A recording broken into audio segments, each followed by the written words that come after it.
I can. Yeah, that'd be great.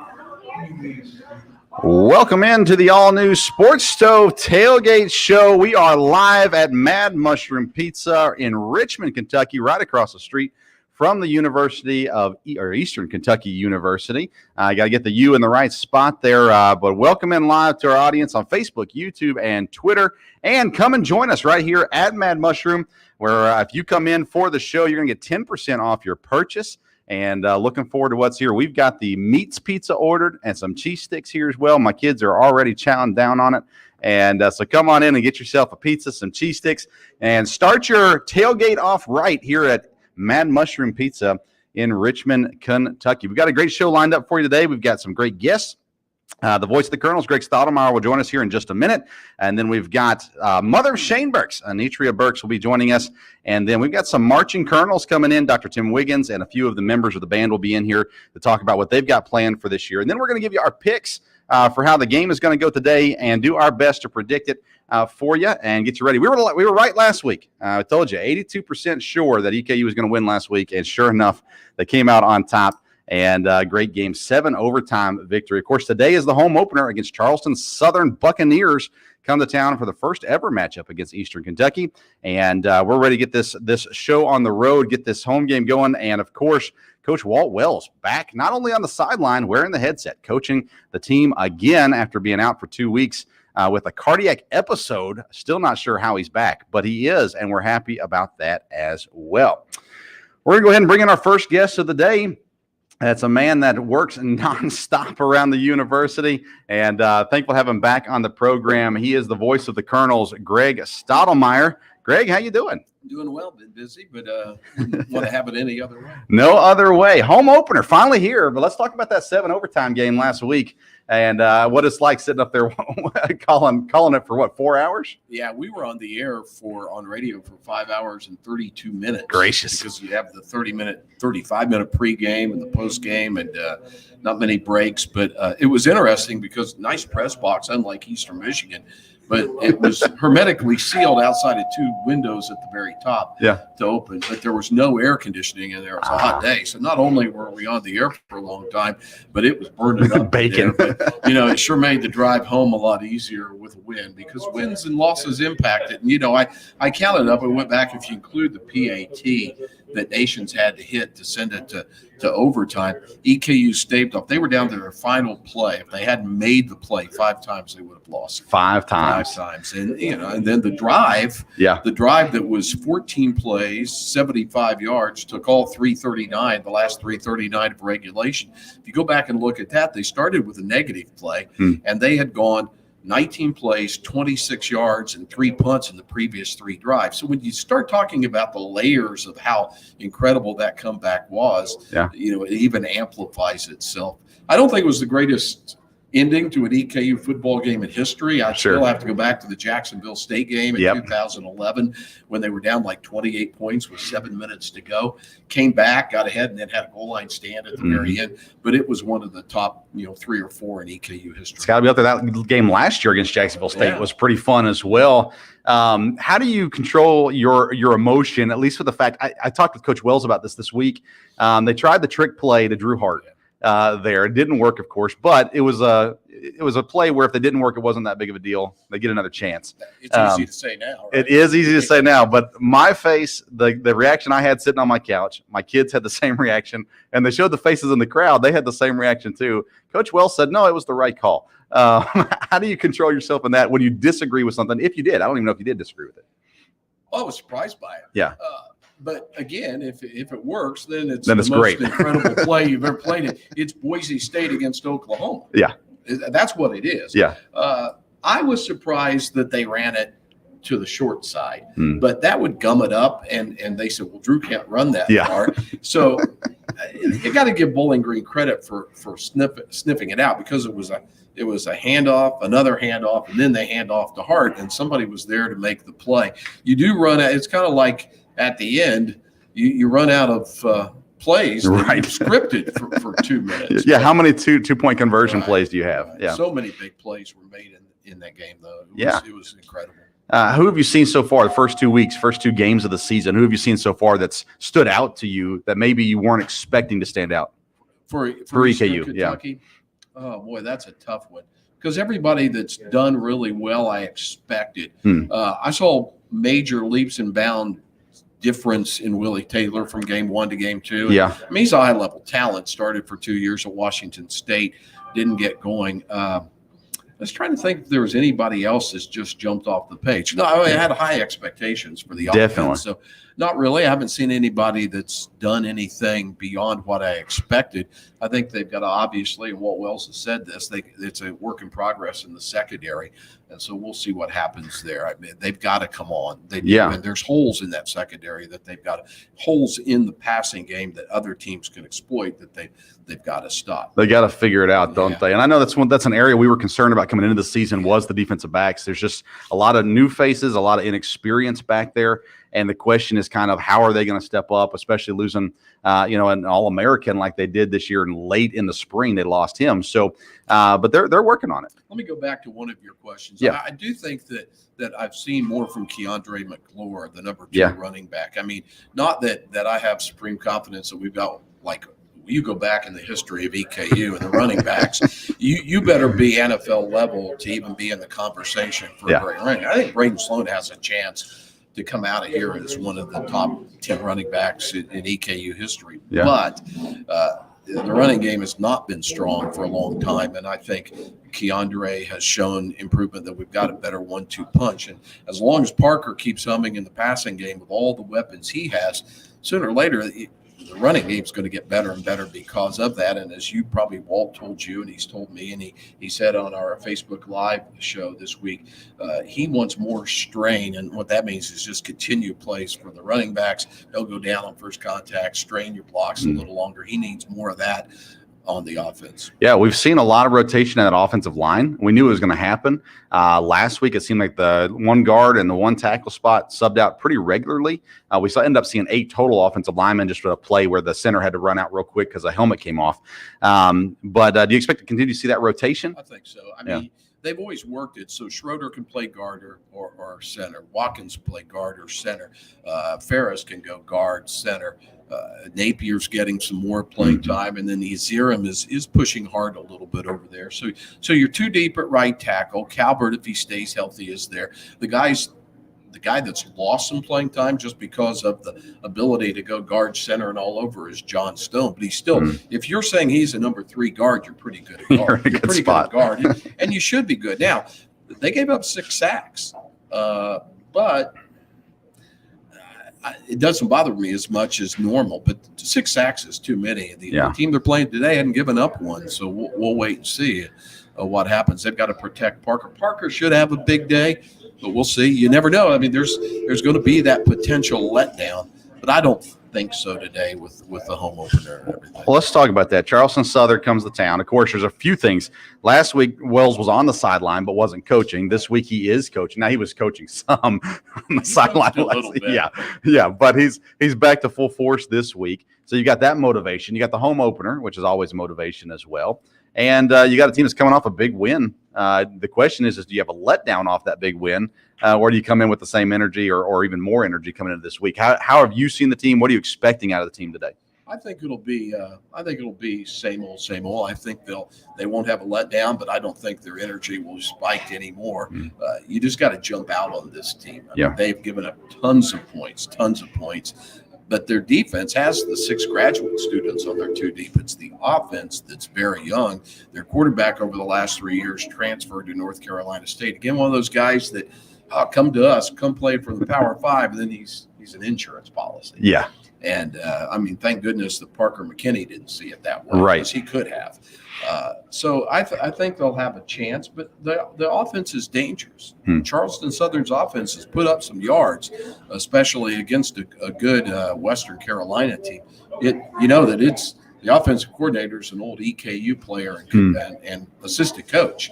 Clay Coster would have been a great quarterback at Eastern. He got injured, so he was a student assistant for 2 years and then a GA here. So he's been under Danny Hope and Dean Hood. And then he went with Dane Dameron, the EKU offensive coordinator at Virginia Wise, before moving on to Charleston Southern. So he's got a lot of EKU connections. He'll have his team ready on the offensive side. Well, let's talk about that defense, though. For Charleston Southern, you said it, 0 sacks, 2 interceptions, 3 forced fumbles on the year.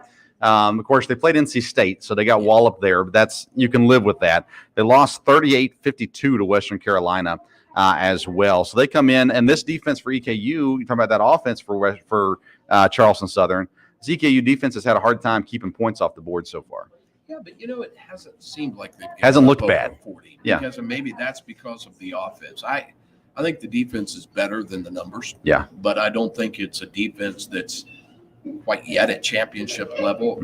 Wells does feel like it's really good in the front seven, and I agree with that. Yeah, and again, as the secondary matures, I think it will get better and better. And again, at this level with 63 scholarships, you never know where injuries will impact the team. I can remember way back when Jeremiah Bell, great colonel that was just a lockdown guy, went on to play for the Dolphins and the Jets from Winchester, Kentucky. I mean, when they lost him, it was a major hit. So if you sustain a major hit in your defense at the wrong position, it can really impact you. Let's knock on wood that doesn't happen. Just like, let's say, Parker McKinney got injured. Right. And you hope that doesn't happen. Definitely.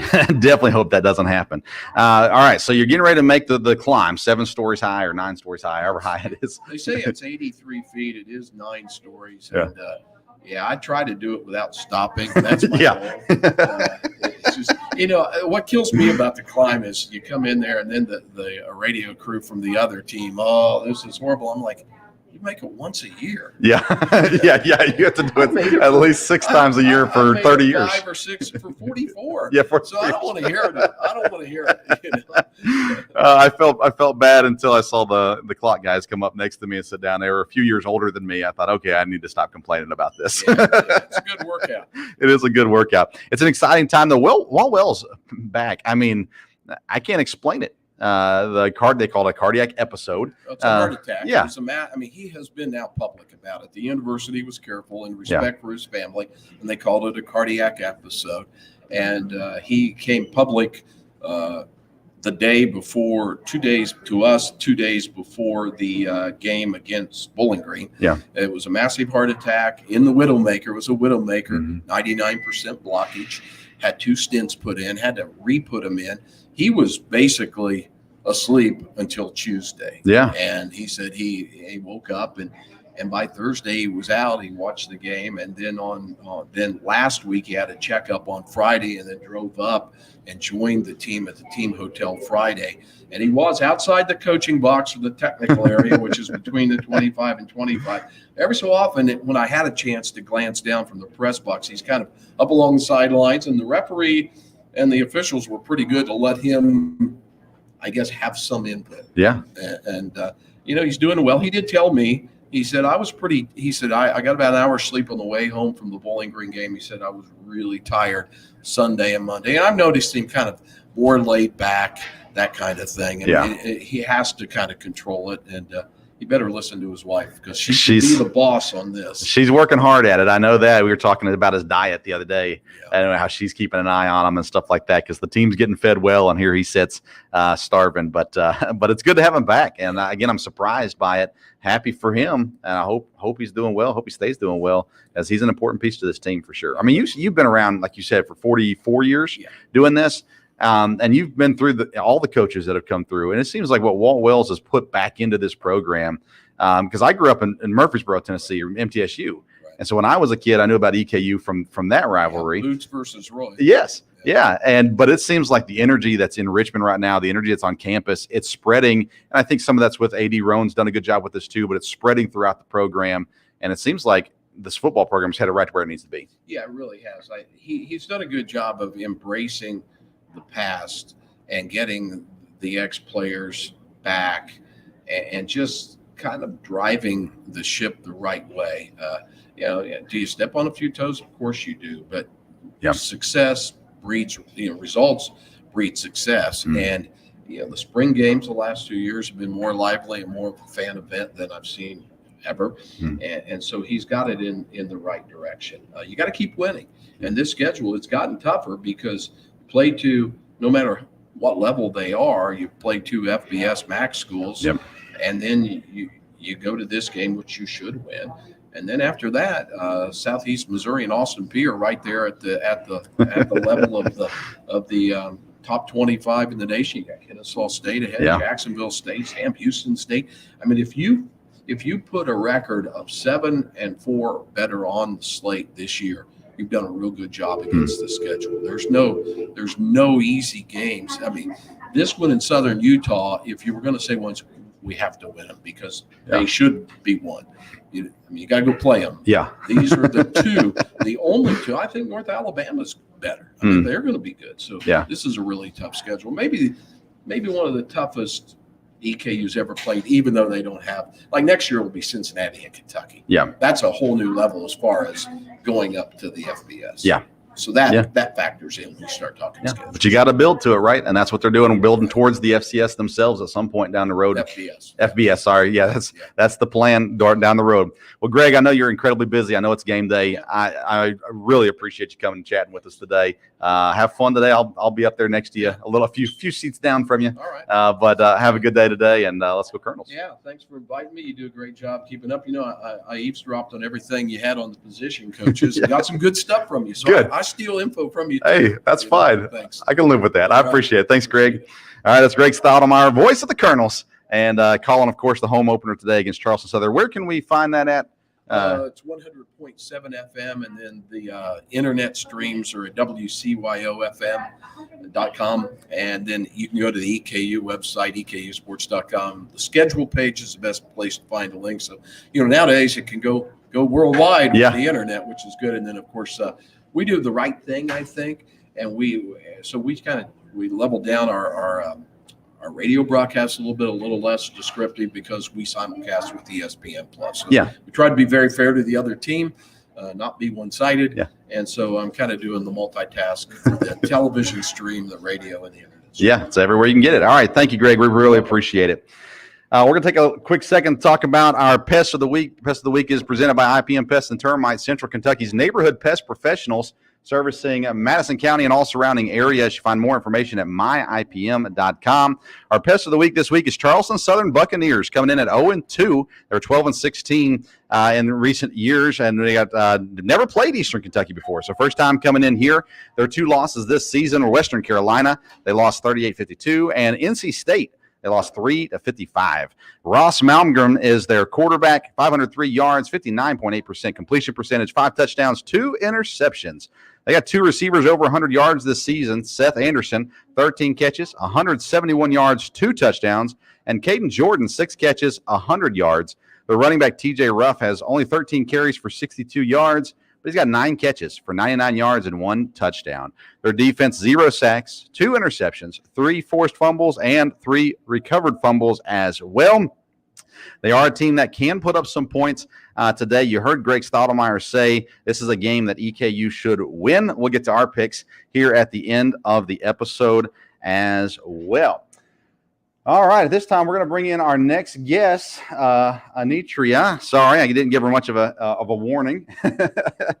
But she is the mother of defensive lineman Shane Burks, and she's kind enough to come and join us today and talk about Shane and this team as well. Anitria, thanks for being with us. No problem. My pleasure. All right, you're just up the road in Lexington. Yes. All right, Shane was at Bryan Station, correct? Yeah.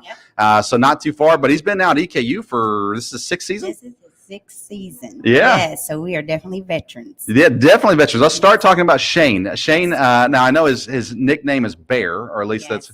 Well, it's Bear to others and Baby Bear to me. Baby Bear to you. Okay, very good. He seems like a very gentle person. Obviously not so much on the field, but just in person, he seems very gentle. So who does he get that from? Probably his mom, I would say a lot of that. But I think when I think about his personality, he is a good combination of, his family. I can see a lot of us in him. Yeah. Yeah. So his demeanor, it just kind of depends on what's going on.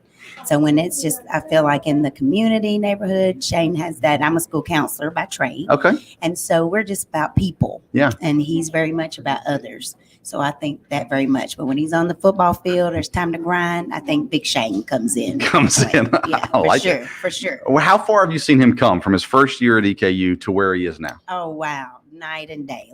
Like when he first came, he was just on the sideline, like some of these other guys I see, no name on the back. We're just hanging out, waiting for our turn. And the thing about Shane that was pretty amazing, he, was a walk-on. This was his choice. He had some other choices that he could have made to maybe get a little more financial assistance, but he did get that academically, financial assistance here, where he earned some scholarships and that. But then I can just remember the day that he came home and he wanted to quit so bad because he felt like he's given his all, and, he didn't really feel like he was being seen, and, just having those feelings. And then and just like for anybody, right when you get ready to quit, sometimes that's when it comes. That's when that big moment comes, and where he earned, a scholarship, and really has been a leader of the team and, that defensive line. So I'm been real proud of him. Yeah, and like I said, you can see this from him. You can see his personality. You can see his character. Is probably the better word for it. Yes. His character that he shows. Again, very soft spoken, but very forceful at the same time, if that makes sense, as well. And then, of course, he gets out on the field. He's an important piece of this team. It's a fun defensive line group. I don't know how much have you been able to kind of get involved with that unit, or is it a defensive unit? How do you as a parent kind of mesh with the other parents from the system? Sure. Well, I'm one of those moms that's very knows what's going on. Shane and I talk usually the night before about what's the game plan. What is his game plan? What's going on? What is his thoughts? What he's going to do for that time? I'm very big on making sure you're fast, moving your feet, get in there. Like I'm one of those moms. Like I'm kind of intense. I have my megaphone on the sideline, so they always know that's Shane's mom up there. But this unit, I feel like he feels this year. I think he's very glad that he decided to come back, because just listening to him, he feels like those are his brothers. That's his family, like a true thing. You hear people talking about it, but I really feel like he really means that. Like they're going to look out for each other. They perform well together, when they got to have that conversation about, hey, make sure you're this. I've got to make sure I'm that. They're able to do that. So what's best for the team and best for that defensive line. I love the parents. I have Coach Ron and his wife. Like we all get together. That's Jackson's parents. And we get together and just kind of always catching up, making sure, where are we? Are you there? You at the game? I'm here. Okay, we're texting. And, but the families, we have a few that we just feel like we're family, of different players, and we enjoy seeing each other. We're on the road.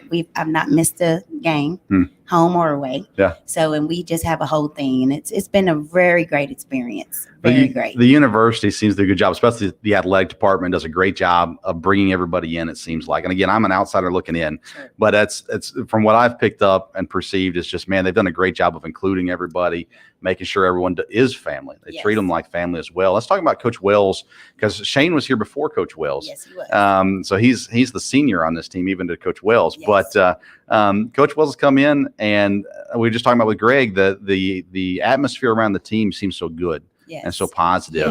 What do you say about Coach Wells, Coach Johnson, Coach Hawkins, the guys that are working with your son that you've seen that make you excited that he's here at EKU? Right. Well, the great thing to me these last few years is being able to have the same coaching system, with Shane's D-line coach, Coach Hawkins, really being able to have that relationship with him. We've had a great relationship with him this whole time.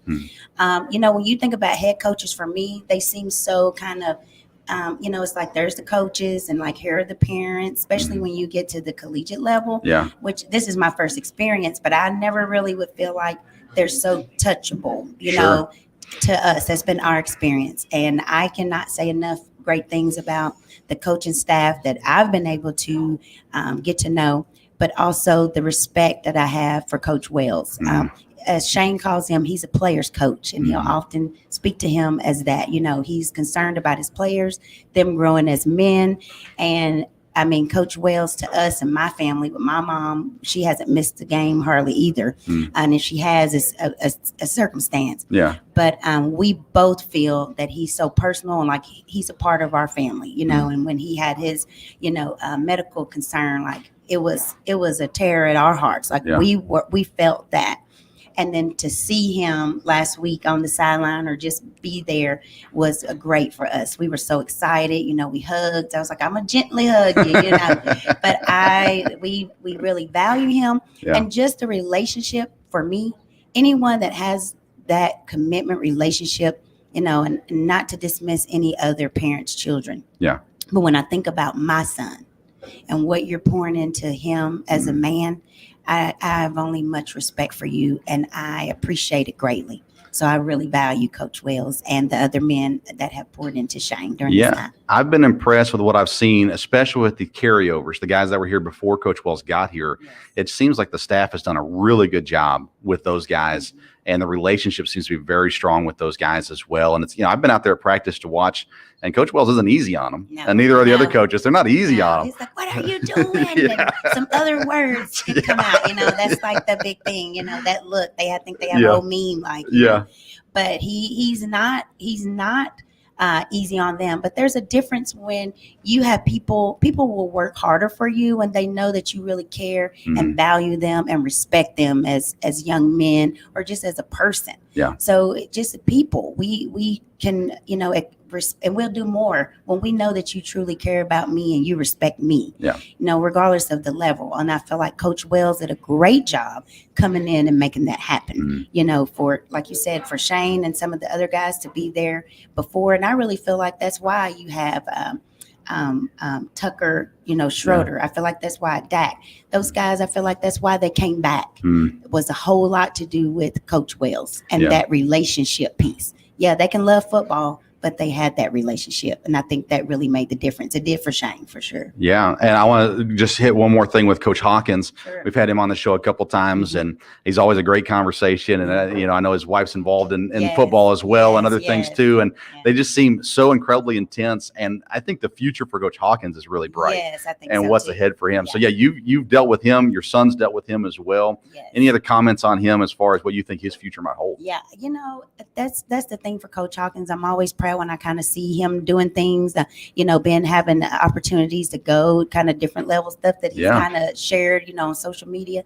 But I think that's the thing. And when you're at a program and you can push and move on your other coaches to another level, that's what you want to do. You want to be a program. Do we want to hold on to great people? Absolutely. Sure. But when you have a program that you can say we're farming out people to the next level or to be their own head coach, I definitely feel that Coach Hawkins has that. He possesses that to do that.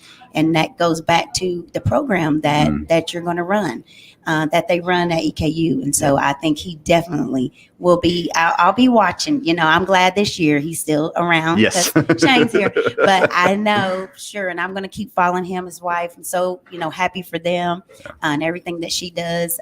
So I know that it's going to happen. Yeah. And I have no doubt. And I'll be so happy and proud of them. Yeah. I mean, you mentioned it. The continuity with the staff is incredible. Most of them been here all 3 yeyears with Coach Wells. Coach Dietzel came in the year later. Outside of that, everybody's been here. Yes. And I mentioned that with Coach Hawkins the last time he was on the show. I was like, you're not going to be here too much longer, and we're going to miss you. Yeah. But good luck to him. And he had an opportunity to go work with the Titans some this summer. Yeah, that was so cool. Yeah.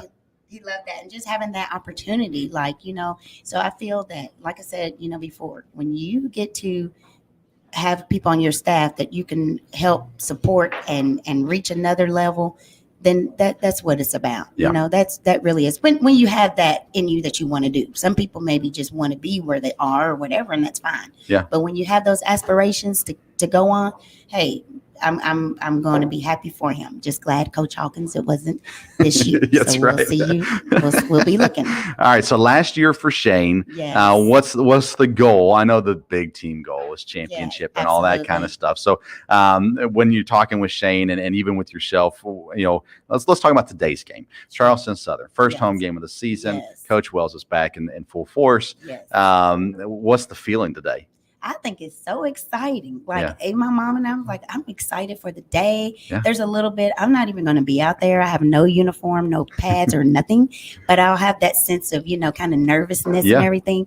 But I mean, just have fun. Like, we have so much fun in the stands. Of course, when you're winning, right. When there's plays and good stuff, and we're not up there like, what are you doing? Like Coach Wells. But I feel like it's just a good vibe. Like, I feel it's a great vibe. Last year and I think we're just going on that momentum from last year. That first year with COVID and everything, that was weird. Yeah. But then, last year we were building. And so this year, I think there's just a high anticipation of what this team can actually do. when they all do what they are assigned to do, they're going to do great things. They can do it because I've seen it. I know it. But have fun. Like, let it be fun. When it's fun, it's business when you get on the field, but also have some fun about it, you know, and get out there and do your job and let's play ball and enjoy it, you know. How were your emotions last week? Oh my gosh. Oh my gosh. My voice is still, this is not my voice. This is like Barry White's little niece's voice. This is not my voice. And so last week, I mean, my megaphone, and I felt like I was back in Little League because I was on one side of the stadium. Then they would do something and I would be clearly down on the other side of the stadium. Right. My mom and cousin were down there. They would just sit down there waiting. And I was down this end. Then we do something. Then I guess the rest how they just all stay at that one end zone. Yeah. And I was down there. Oh my gosh. It was like we were up and then we were down and then we were up and then we were down. And then I was just like, oh my. And I'm telling you, I had a headache and I couldn't talk and, you know, and I just said, well, forget it. We go. And I just yelling. And then at the end, it's just like, you know, it was so, the kids were so, and they're kids to me, even though they're, you know, young men or whatever, but to me, they're kids. They were so happy, and the parents and everybody was just, I had on my glasses and they had sweat from, I think it was Dak's sweaty forehead and Shane, like my head was in his shoulder pads. Like it's just sweat everywhere. I can't wait to go and take a shower. But it was so exciting in that moment, you know, and nobody cared. And I mean, the kids, some of them were crying. And then when they go in that locker room, they're singing The Cabin on the Hill and coaching. It was just great for them. So happy. We were so happy for them and hope today they just kind of continue and carry that over. You know, and have that fun that they did. But it was so fun and exciting. Wonderful experience for sure. It has been. And I will say that our experience at EKU this whole time has been a great experience academically. Because first, you know, we are a student athlete. And it's been great for Shane, the professors, and just different people he's been able to come in contact with. And this football experience has been fantastic. So what's the plan for Shane moving forward? Gosh, if you talk to him today, it's going to be something. And then yesterday, it was a little something else. But he has some little aspirate things that he wants to do in his mind. You know, if football's not in his future, you know, Shane he thinks about doing law. He'll have his MBA when he finishes here in December. So he'll have his master's degree. And I feel like Shane's the type of person, he is a worker. He's a hard worker. And I tell him, do it now. Like whatever it is that you feel like you want to do, whether it's hard, do it now so that you set yourself up for when you get a little bit older, you did all that. And, you know, don't leave anything under. If you want to do it, go for it.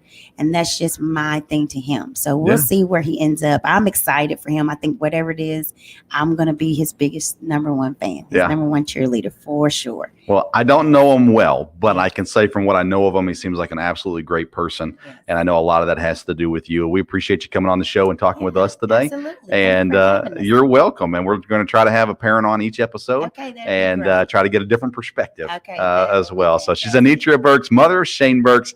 And again, thank you so much. You're welcome. Thank you. You're welcome. All right. So here we are at Mad Mushroom Pizza. You can come and visit us right across the street from EKU.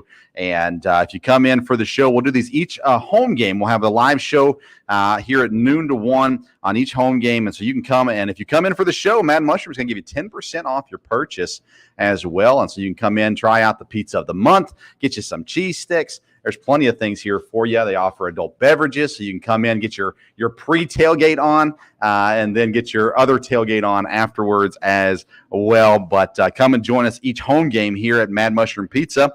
And throughout the rest of the week, you can order on madmushroom.com. Use the code SPORTS5. You'll get $5 off any order of $20 or more. Or if you come into the store, and you're more than welcome to do so. They got booths and chairs here for you. You come on in, mention the Sports Stove podcast. You'll get that same discount, $5 off, $20 or more purchase as well. We're going to bring up our next guest now, and we've got several of them here. We're going to talk with Dr. Tim Wiggins. He's a professor of music education, director of the athletic bands, the Marching Colonels, and the Maroon Machine. And he's joined here. We got a couple other people with us. I've got 3 names and 2 people, so I apologize. Who we got with us? Ashley Clark. Ashley Clark. She is a trombone section. Olivia Coleman. And Olivia Conley, she's with the Mellophone section leader as well here too. And I'm going to have you scoot over this way just a little bit. We don't got you in the screen. There we are. We are there. And then, of course, Dr. Tim Wiggins here with us as well. And Dr. Wiggins, one of the things that every time we get to a game and we take a look at listen to the band, it's always entertaining. You guys come with it. There's been a lot of social media promotion this week about fire. So tell me about that. What is all that about? Well, we have some great twirlers that love to go ahead and light their batons on fire. Okay. So they're going to show us and have some fun with our final tune this season with Freebird by Leonard Skinner. Yeah, Freebird by Leonard Skinner. Hard to go wrong with Skinner, for sure. So talk to us about the programming. How do you put together the program? When you're talking about the halftime show, the pregame stuff, all that kind of stuff, what all goes into that making of that program? Well, our pregame is our traditions. It's something that we do every season, and we always start with our traditional tunes that have been written with the university for years and years. And one of our big traditions is also Heartbreaker. This is 22 years of playing Heartbreaker, and so we introduced a new song this year that was a couple years back called Marching Song, and it's a Kentucky marching song that I found in the archives. Yeah. So pregame is all about traditions and getting people just ready for Colonel football. And then for halftime, we do a different halftime show every year. Every game. So the show that you're going to see this time is going to be different than what we're going to do next time. Our show this year, this first game is called Mic Drop, and we're going to start with the BTS anthem, Mic Drop, and then we're going to move on to this great tune by from a video game called Undertale. Mm-hmm. And the tune's called Megalovania. And the kids are really, really excited about that tune. We're going to take it back a little bit and feature our Maronettes, which is our dance squad that's with the band. And we're going to feature them on an old tune called, help me out. Higher Ground. Higher Ground. Thank you very much. So for this first show, I wanted to give the students something that they relate to and some really fun music that they can really enjoy and that kind of speaks to them on their level and the things that they want to listen to. And so that's kind of this show. Like at the end of the year, I'm doing one for the parents. We're going to do an Earth, Wind, and Fire tribute. You're doing that. Yeah.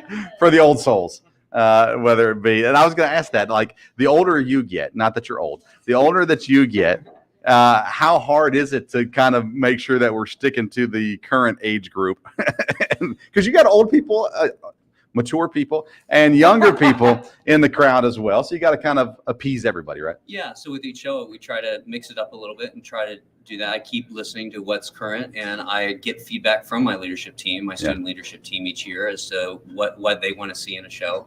I know Ashley was pushing for Earth, Wind, and Fire probably 3 years running now. It finally got programmed. So we do a little bit of each, and I try to keep up with what's going on at the Grammys. So we're doing a custom arrangement of John Batiste's Freedom for our next game. So I try to keep in touch with what's going on here and in the current world, and try to throw in some older stuff that I know that the parents are going to love too. How much time does it take? We'll start with the beginning, the pregame thing. Even though it's similar stuff, how much time does it take to get the whole band ready for that?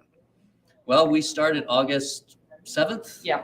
Well, before that, for leadership was there for a couple of days, and we were learning how to work with people and how to help teach people, because you have to think this is a over 200-piece band at this point. So one man can't do it all. So, we love working with Dr. Wiggins and being able to help with that. So, the couple of us that you see up here today, we've been doing this since like August 5th.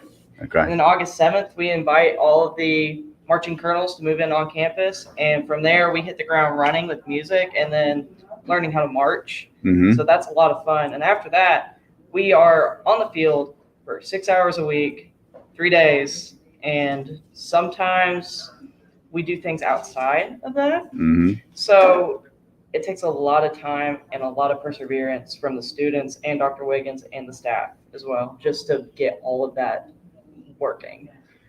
My wife was in the marching band in high school. She was a flautist, and she loves the band. So I always take a video. If she wasn't at the game, I take a video of the band and send it to her because I know she always enjoys that as well. So let's talk about weather. It's not too bad today. It'll be a little warm out there. But do you get really looking forward to those November games versus the August, early September games? We get every bit of weather. We'll get 90 degrees during band camp, and then one of our final games, I think our rehearsal time, it was 6 degrees out to start. Yep. So we hit the full gamut, and we manage. We'll play in the rain. We'll play in the heat. We'll play in the cold. We're here for our fans. We're here for the football team. We're here for EKU. So what's easier, cold or warm weather? Does it depend on the instrument? Yes. Yeah. I think instruments definitely like that nice 70-degree mark. I mean, if Yeah. it gets hotter, that's better because you get cold, you've got metal instruments out there. Yeah. Yeah, you could only imagine what that's like, having a piece of metal just glued to your face Yeah. for probably about 10 minutes. After that, you probably don't have any skin on your face. Yeah. Peel it off afterwards for sure. Let's talk to the girls here. We got Ashley, Kaylee, and Olivia here as well. So what's the thing you're most excited about this season that you guys are doing? We'll start on the end and work our way around.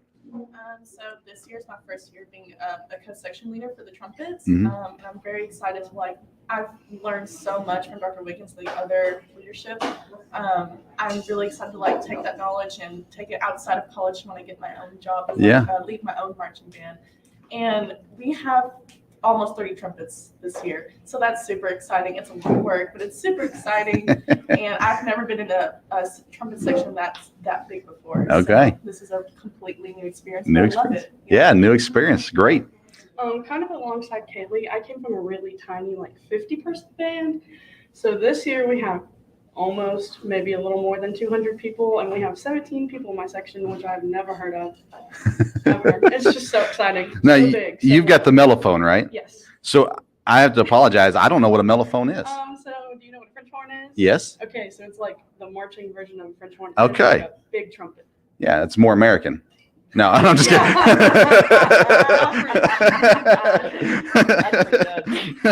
All right. That's a new one. Yeah, and then with the trombone, what are you excited about? So, I love football. Okay. I'm here for the football. All right. I'm here for the team. Yeah, I mean, I will be on Twitter posting about the EKU football team. Yeah. So, always the game day atmosphere is what I'm here for. Unlike these two, I am not a music education major. Okay. I don't do that. I'm here because I purely love it. Yeah. I spend my day in a microbiology lab all the time. That's where I'm at. But those 2 hours, 3 times a week that I get on the field is what makes me love Eastern more every single day. And I'm just so glad that I could be a part of this program with wonderful Dr. Wiggins and my wonderful team of section leaders that are here representing the band. So that's what I look for on game days and for honestly the rest of the season. Yeah, it's going to be a fun time. Like I said, you guys always bring it. There's not a question whether it's football games, basketball games. There's always excitement. There's always stuff there. I know that's a little different, but nonetheless, it's a part of the program, and it's a lot to have. And obviously, leadership's a big part of that.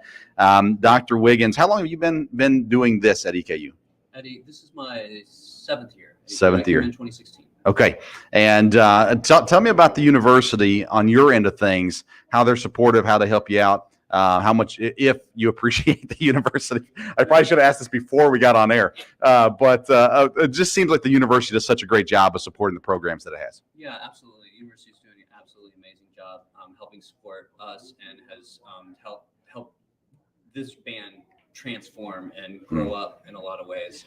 And I told my students at the beginning of the year, it's time to show us off to the world for this season, because we've been able to build this thing and really create a wonderful thing that we support the university. I tell the kids we're part of a family and we're ambassadors for what the university stands for, how it's a school of opportunity. And we have students from all over the region and all over the university in every different major that can contribute and still contribute to their artistry and being a musician or being a dancer or being a color guard member or twirling fire. Yeah. And they can still have that component while pursuing their degree path and what their chosen career is. And that's one thing I want people to still be able to embrace music and what music can do for people throughout the rest of their lives. Well, I know I've had I don't know who handles your Twitter account, but I've had a good time with them. Back in basketball season, I made a request And they actually looked it up. Our theme song for our normal episodes is Hey Good Looking from Hank Williams. And they said they looked it up and they said, sorry, we couldn't find anything currently up and ready to go, so couldn't do it. And I just expected them to say, ha no. But they were kind enough to try. I appreciated that as well. And the atmosphere that you guys add to the football games, to the basketball games, to the sporting events is incredible. You guys do a great job. And I don't just say that. I'm not a band person. So I don't say that lightly. You guys do a great job of adding to the program, and we sure appreciate you guys coming out and chatting with us today, and looking forward to listening here in just a couple hours to what you guys got for this season. Thank you so much for having us. Thank you. All right, hopefully you've been able to enjoy some pizza. If you didn't, make sure you get a chance to. That's the some of the marching colonels. We hear Dr. Tim Wiggins and Ashley Clark, Kaylee Dethridge, and Olivia Conley as well in here. All right, we come to this point of the episode now where we're going to give you our picks for the day. What do we expect to see here against Charleston Southern in the home opener? And here it is. We were right last week with the win. We're going to give you a more exact pick here today. We're going to go EKU winning this game 45-33 is our pick for this game, and looking forward to what's ahead. Home opener kickoff at 6:00 p.m. Over at Roy Kidd Stadium. Make sure you show up for the game today. It's going to be a great time. The Marching Colonels will be there getting you ready for the game as well, and hopefully that you'll join us. A reminder, each home game will be live here at Mad Mushroom. We're going to help you out with lunch, getting you ready for your tailgate. So make sure you come in each home game. Follow us on Twitter and Instagram at Sports Stove. We'll give you more information there of times and all those kinds of things as well. We sure appreciate our guests, Greg Stottlemyre, Nitria Burks, Dr. Tim Wiggins, and some of the Marching Colonels as well. We're looking forward to this home kickoff coming up in just a few hours. Thank you for tuning in to today's edition of the Sports Stove Tailgate Show live at Mad Mushroom Pizza in Richmond, Kentucky. Until next time, we'll see you around the Sports Stove.